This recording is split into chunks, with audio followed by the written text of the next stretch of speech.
I've walked past a lot of people in my life.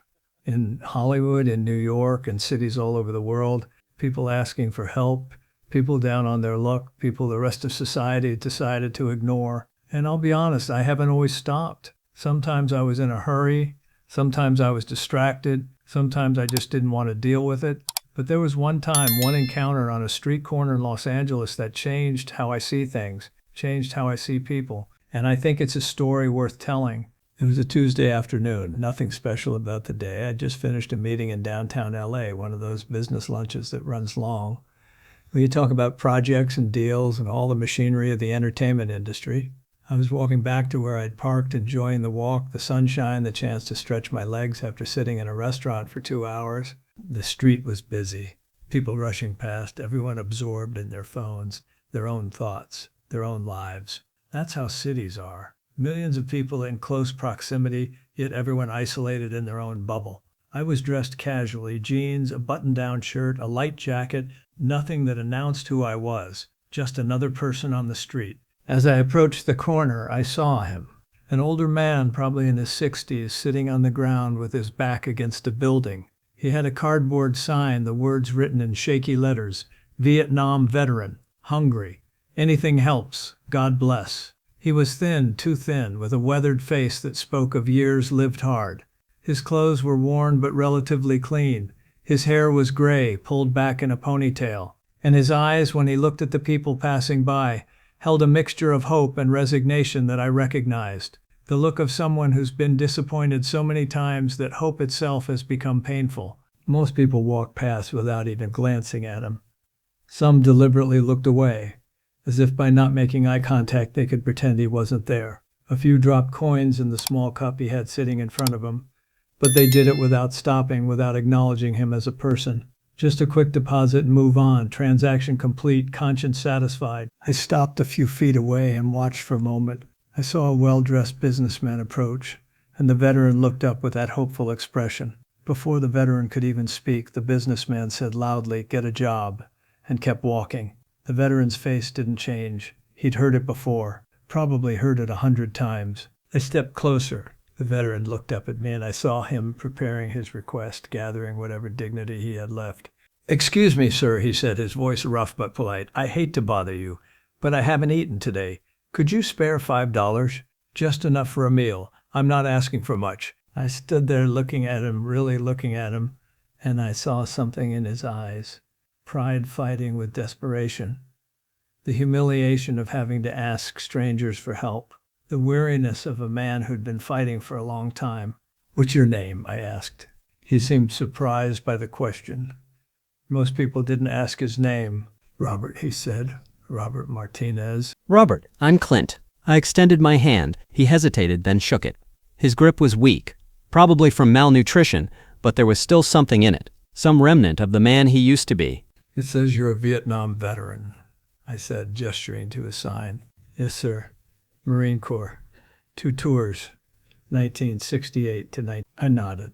"Thank you for your service." He smiled, a sad smile. "That's what everyone says. But thanks don't pay for food." Before I could respond, a young woman walking past stopped and pulled out her phone. She was probably in her mid-20s, dressed in expensive athleisure wear, her face perfectly made up. She started recording us. "Oh my God," she said loudly, speaking to her phone. "This is so disgusting. This rich old man is just standing here talking to this poor homeless person instead of helping him. This is what's wrong with America." I turned to look at her. "Excuse me?" "You heard me," she said, still recording. "You're obviously rich. Look at you. And you're just standing here having a conversation while this man is starving. Give him money or move on." A small crowd was starting to gather. People love street drama, especially if they can record it. Another man chimed in. "She's right. You boomers are all the same. You have everything and you don't want to share. Just walk away if you're not going to help." "How do you know I'm not helping?" I asked calmly. "Because you're still standing there talking," the woman said. "Help means giving money, not having a conversation. You're probably going to lecture him about getting a job or something." Robert looked uncomfortable, shrinking back against the wall. "It's okay," he said quietly. "You don't have to." "No," I said, cutting him off gently. "It's not okay." I turned back to the woman with the phone. "You want to help him?" How much money have you given him? She faltered. That's not the point. It's exactly the point. You're recording this for social media. You want to look like a good person calling out a bad person. But have you actually done anything to help? An older woman in the small crowd spoke up. You shouldn't encourage them anyway. These people are professional beggars. They make more money than you think. It's all a scam. I looked at her. Is that what you think, that every person asking for help is scamming you? Most of them, she said defensively. We'll read an article about it. I turned back to Robert. Robert, I'd like to buy you lunch. Actually, dinner. There's a restaurant a few blocks from here. Would you join me? He stared at me. You want to have a meal with me? Yes, if you're willing. I don't understand why. Because you're a human being and you said you were hungry and I can help with that. Come on. I offered him my hand to help him up. He took it slowly, pulling himself to his feet with effort. His legs were unsteady, probably weak from malnutrition and sitting on concrete. The young woman with the phone was still recording. Oh, now you're going to parade him to some cheap fast food place for your ego? No, I said, I'm taking him to a real restaurant. And you're welcome to follow and keep recording if you want. Maybe you'll learn something. I put my hand on Robert's shoulder, steadying him as we started walking. He was embarrassed, I could tell, being the center of attention, being filmed, people staring. But he walked with me. The restaurant was called Milano's, a nice Italian place I'd been to before. Not overly fancy, but definitely not cheap. Real tablecloths, real waiters, the smell of garlic and fresh bread. When we walked in, the hostess's expression flickered. She saw Robert, saw his worn clothes, his weathered appearance. Table for two, I said simply. She hesitated. Sir, we have a dress code, and I'm sure we meet it. I said firmly, table for two, please. She led us to a table in the back, probably hoping we'd be less visible. Robert sat down carefully, looking around like he'd stepped into a different world. The young woman with the phone had followed us in and was still recording from a distance. The waiter came over, a young man who tried to hide his surprise. Can I get you gentlemen something to drink?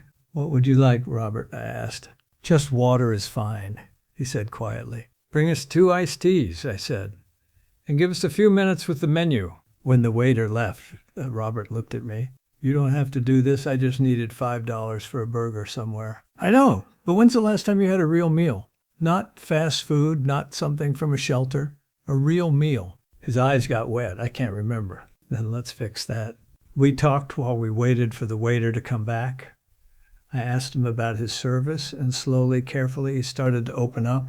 He told me about Vietnam, about being 19 years old and terrified, about the friends he lost, about the things he saw that still haunted him. He told me about coming home to a country that didn't want to acknowledge what he'd been through, about protesters spitting on soldiers at airports, about being told he was a baby killer. Yeah, I did my duty, he said quietly. I served my country. And when I came back, nobody cared. There was no parade, no welcome home, just anger and blame. He told me about struggling to adjust, about the nightmares that never went away, about drinking to numb the memories, about losing jobs because he couldn't handle the stress, couldn't handle crowds or loud noises, about his marriage falling apart, his wife leaving because she couldn't deal with his problems, about years of trying and failing until finally he just gave up. I've been on the streets for 7 years now, he said. At first I thought it would be temporary. I'd get back on my feet. But when you're homeless, it's like you become invisible. People look right through you, or they look at you like you're trash, like you chose this. The waiter came back and took our order. I ordered for both of us. Substantial meals, the kind meant to fill you up and give you strength. Robert protested that it was too much, too expensive, but I waved him off. While we waited for the food, I excused myself and made a phone call. I have connections in Los Angeles, people who help veterans, people who run programs. I called a friend who runs a veterans support organization. I have someone who needs help, I said. Vietnam vet, homeless, probably PTSD, definitely malnourished. What can we do? My friend didn't hesitate. Bring him by tomorrow. We have housing available, counseling services, job placement support. We'll take care of him. When I came back to the table, the food had arrived. Robert was staring at his plate like he couldn't believe it was real. Chicken parmesan, pasta, fresh bread, salad, a feast compared to what he was used to. Go ahead, I said. Eat. He ate slowly at first, trying to maintain dignity, but hunger won out. He ate like a man who hadn't had a proper meal in weeks, because he probably hadn't. I ate my own meal and watched him, and I felt anger rising in my chest, not at him, but at the system that had failed him, at the country that sent young men to war and then abandoned them when they came home broken.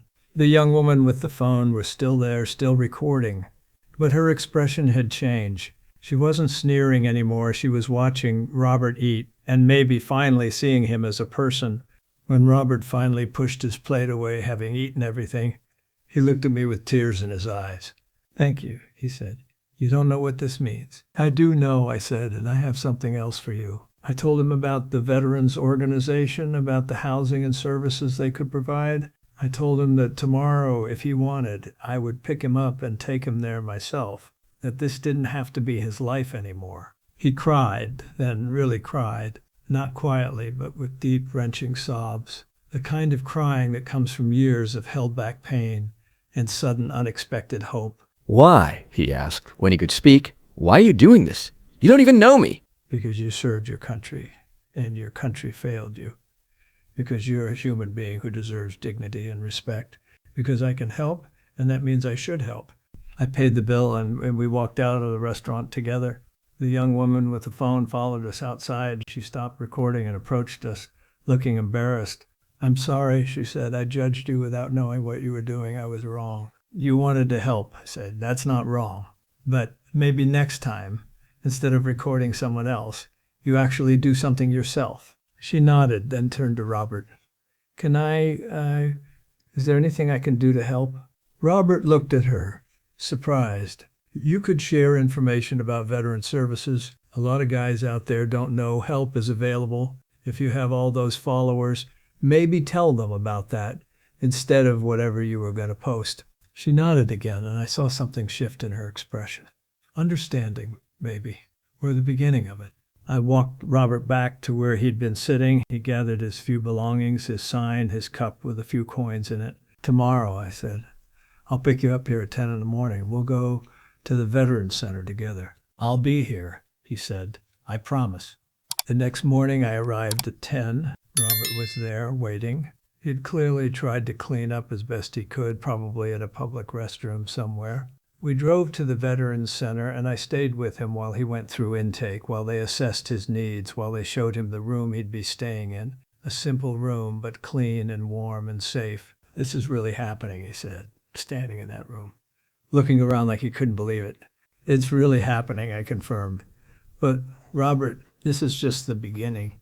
You're going to have to work. Counseling for the PTSD, treatment if you need it, job training. It won't be easy." "I was a Marine," he said, straightening up slightly. "I can handle hard." Over the next few months, I checked in on Robert regularly. I watched him go through counseling, watched him gain weight and strength, watched him slowly start to believe in himself again. The Veterans Organization got him into a job training program. He learned new skills, got his GED, started working. 6 months after that day on the street corner, Robert called me. He'd just been hired full-time at a warehouse. He had his own apartment, small but his own. He was attending a support group for veterans with PTSD. He was rebuilding his life. "I don't know how to thank you," he said. "You saved my life." "You saved your own life," I told him. "I just gave you a chance. You did the work." Here's what I want people to understand. Robert isn't unique.